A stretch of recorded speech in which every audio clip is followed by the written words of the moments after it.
This week, we're taking a look at 1958's supernatural romantic melodrama comedy, Bell, Book and Candle, which reunites Vertigo stars Jimmy Stewart and Kim Novak, along with a slice of Jack Lemmon and Ernie Kovacs for good measure. When a lonely witch develops a crush on her upstairs engaged neighbor, she casts a love spell on him, shattering his upcoming nuptials and turning his life upside down. But is it real love or a coerced passing fancy? Watch a coven of beatnik witches and warlocks use magic spells to seduce their lovers and break streetlights for their own self-pleasure. Watch a man get his life destroyed to become a witch's love toy.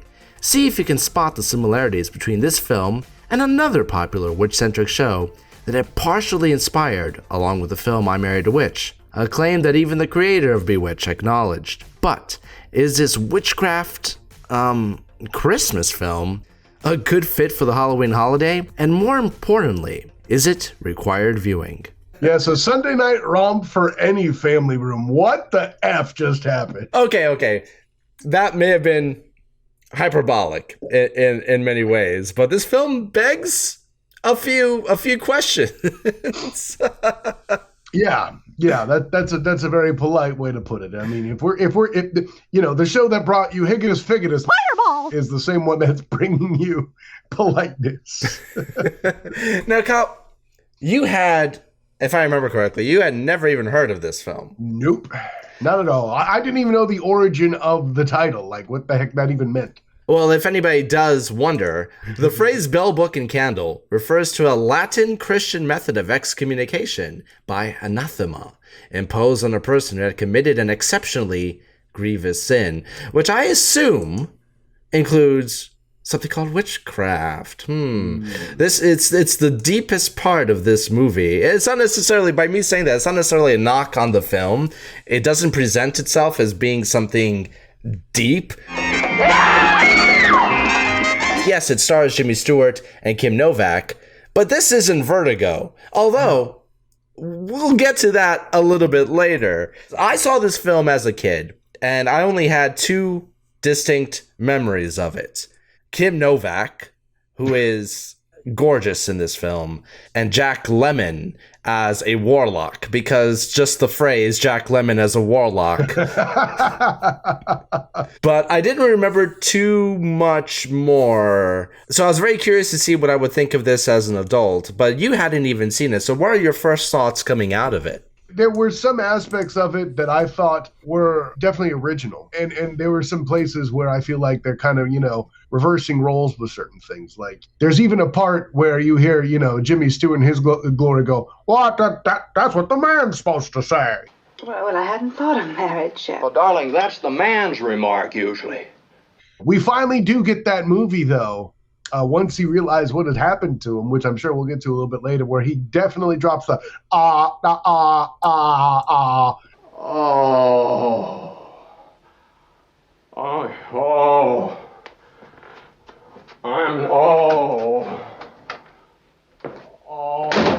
I know when that part happened, you were thinking to yourself at some point, Kyle is rectified, finally. For all the times we mentioned Jimmy Stewart and he, it does his, I'd hate to use the words missed opportunity, but I'm going to have to use the words missed opportunity. I felt like this movie didn't really know what it was trying to be. See, previously we had done Arsenic and Old Lace out there where we talked about that. Somehow there's a macabre theme, but a comedic tone. And you kind of feel like there's moments where they're trying to do that. And maybe in one or two parts they actually deliver. I'd say anything involving Jack Lemmon for the most part does deliver on that. But then they're trying to throw the romance thing in there. That part's all way too serious where that's where some of those Vertigo vibes start coming in, right? And there's moments where it's trying to be downright creepy, but not in that fun way where you're expecting witches to be. And then with this damn cat. Of course it's the cat that causes all the problems. Who's shocked here? Guess what? Hey, everybody, you're watching this on the internet. It involves a cat. Shocked face, We mentioned in Arsenic and Old Lace that Cary Grant himself said that Jimmy Stewart would have been better in that film. And now seeing Jimmy Stewart in a film of its ilk, essentially, this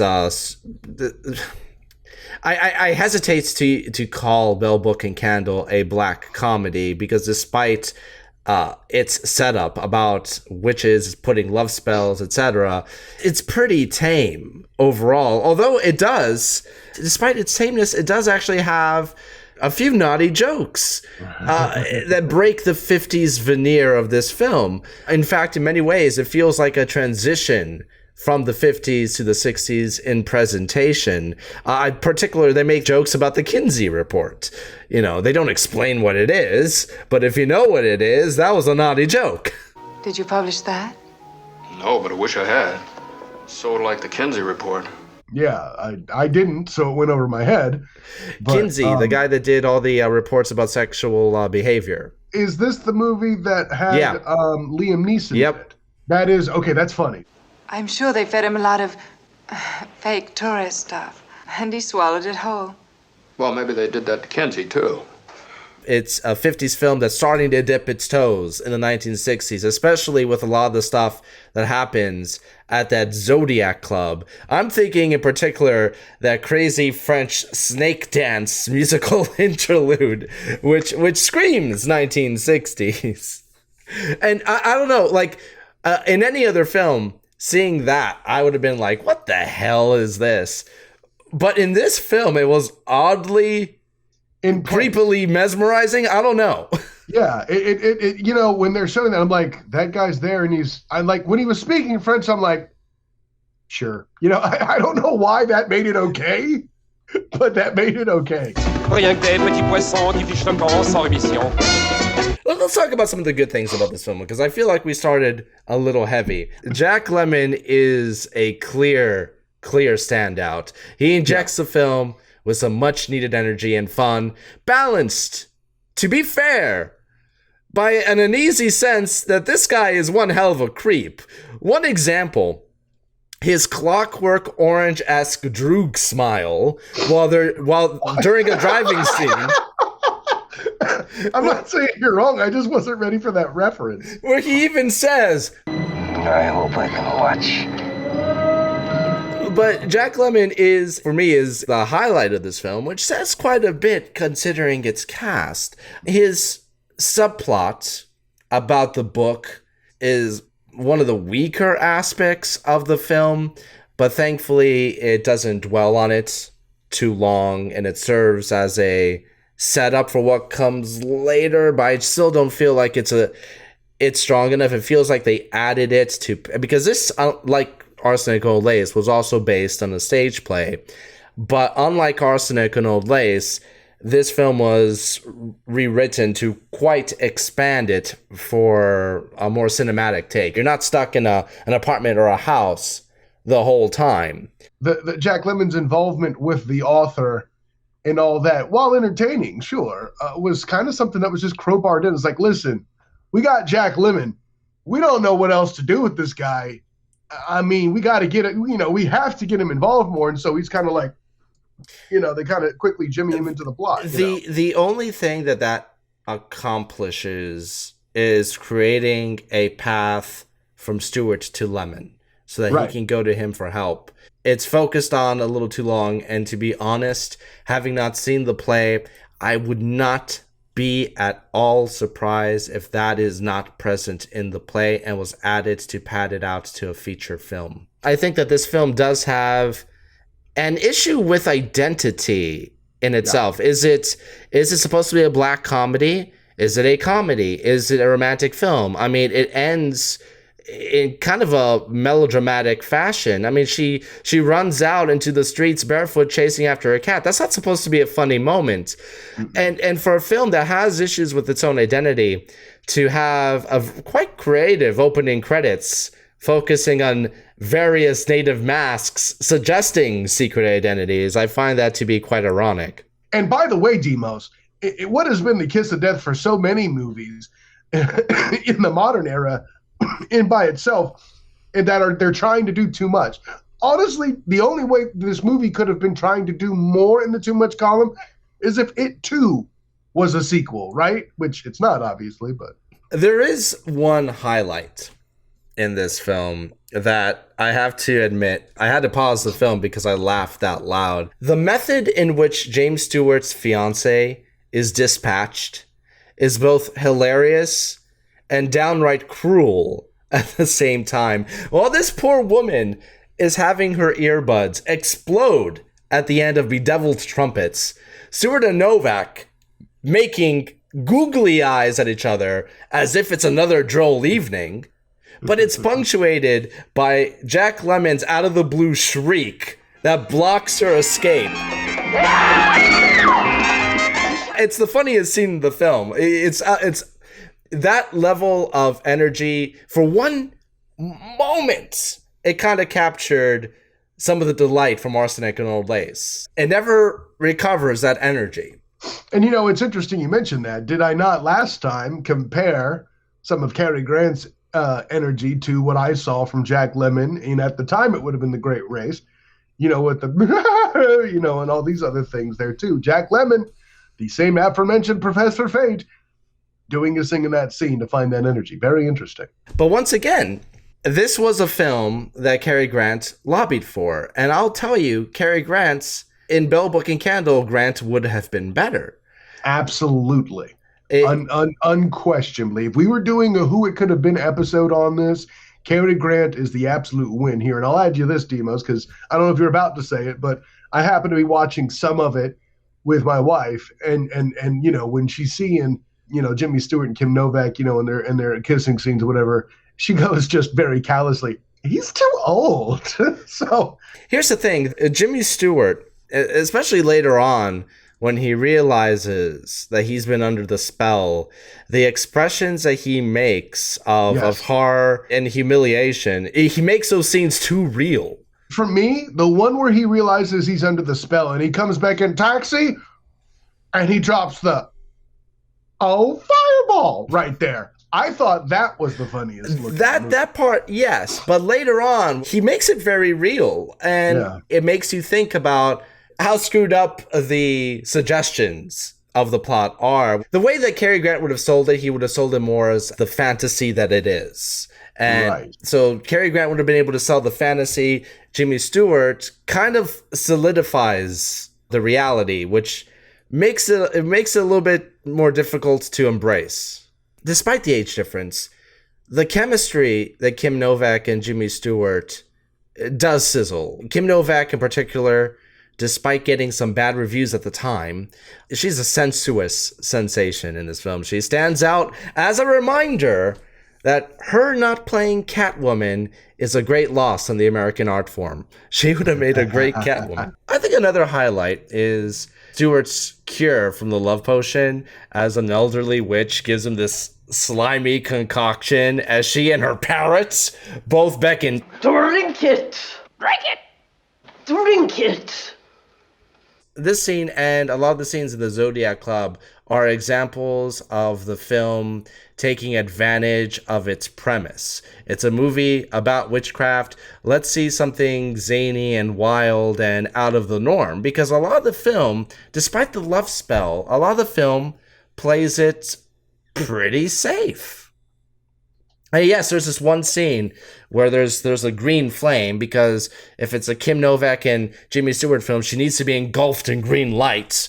But heck, The Bishop's Wife with Cary Grant, a Christmas film, had more magic than this film does.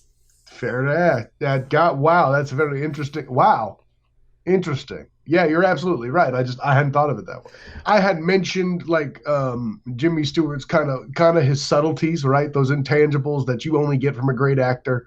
The facial expressions and all that. Those him doing that was on point. The whole Zodiac Club scene, I felt like, was what really kind of pulled me in. And to use your words, the energy wasn't matched. Maybe if we spent some more time there and having Stewart among the hocus pocus characters in there, if that would have been a little bit more fun, it definitely would have led to a more zanier product. I'm glad you said that. I felt like they were there and left just as quickly. That went way too fast for it to do what it was supposed to do, and yet somehow that was what started to draw me in. I did like the device of the humming by Kim Novak, being a sort of medium, it was the right level of soothing and creepy to deliver that vibe, you know. It was weird. Like this was a movie I would compare to Major League 2 in certain ways. There's a lot of subtle details that are really awesome. But overall, as the main movie, just doesn't deliver as good as some of the details, right? Although the film kicks off with an energetic first act, it does, for me at least, it does bog down following the love spell. There are a few amusing scenes in the second and third act, don't get me wrong, but the film never quite matches the tone and wit of its setup, and ultimately settles on this romantic melodrama. It starts and ends as two completely different films. I think what would have made it a little bit stronger, honestly, if they set up the rules of this love spell a little bit better. You have later in the scene where he realizes that the spell's been put on him, he walks out the door, and then he comes right back in. It's almost a setup of a horror film, right? But then he just leaves again and doesn't come back. The moment he realizes it, he's able to resist it more than he's pulled in by it. It kind of kills the suspense a little bit. I have to say that the love spell angle kind of makes a few scenes uncomfortable. I will say this. Yes, it's a fantasy. We're not supposed to, we're not meant to think of it in any dark way. Okay? But let's explore that for a moment. Yeah, on the lighter side, the film never fully commits that these witches and warlocks actually use the love spells to fulfill their sexual cravings. But it's suggested enough times to be unmistakable. What makes it okay, quote unquote, is that in the end, Stewart actually does love Novak. All right? That's what makes what she does to him okay in the big picture. But does it serve as a good excuse for the violation? And it's not just her. You have the sexual deviant, housebreaking Mary Poppins maid. That's just a very interesting set of adjectives surrounding somebody that was in Mary Poppins. But continue. And even Lemmon is ousted as using love spells specifically to engage in his love life. 1950s code for sex. Right. This is a coven of love spell rapists. You see Stewart's anguished expressions after he finds out? That, my friend, that is the face of a man that's been raped by Catwoman. Can you help me? And to make it worse, she casts a love spell and then has the audacity to rebuff his marriage proposal. It is supposed to be a fantasy. You're not supposed to take any of that seriously, but it does kind of. And like I said, I think it's because James Stewart lends a more solid foundation that makes it a little bit too real.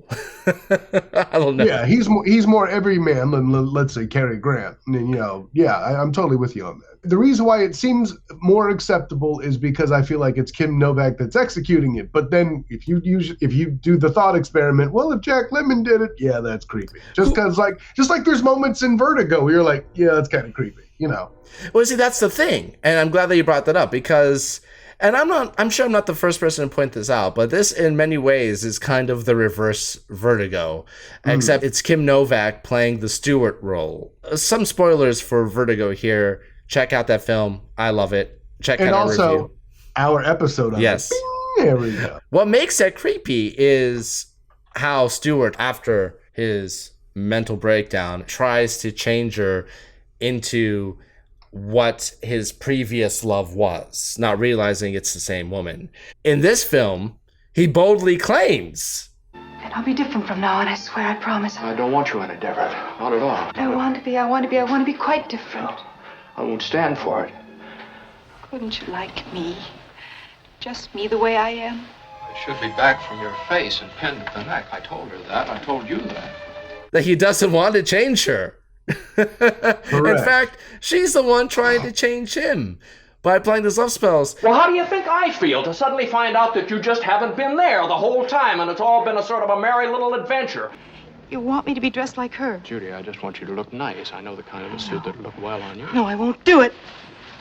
And I find it kind of funny that Novak in both films doesn't reveal at first. She doesn't reveal her secret identity to Stewart, and she entraps him in both films. Although in Vertigo, he gets enraptured by the fake supernatural story.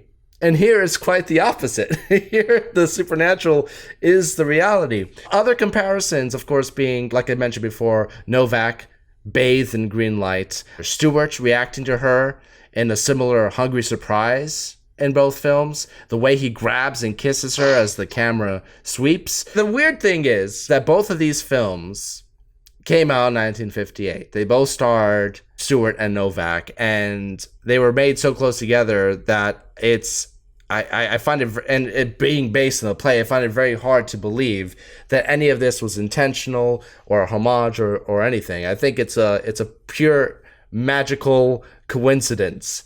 But in many ways, this is the lighter version of Vertigo. Overall, let's get to the big question: is Bell Book and Candle required viewing, recommended, sustainable, or is it a pass? I'm not going to say I would recommend it because it's not even that good at being a Halloween movie. You know, it's got witches, sort of. While it does ask a few very interesting questions that we've explored here during this episode, I don't feel like there aren't other movies that do that better. Vertigo. Another test for whether or not a movie is sustainable is if I can remember the characters and what was going on in it later in the day after I've watched it. Well, I can claim I've done that. I don't always watch movies the same day as the show. Part of that is to see if it passes this exercise. But for the purposes of this one, I'm going to say that it was.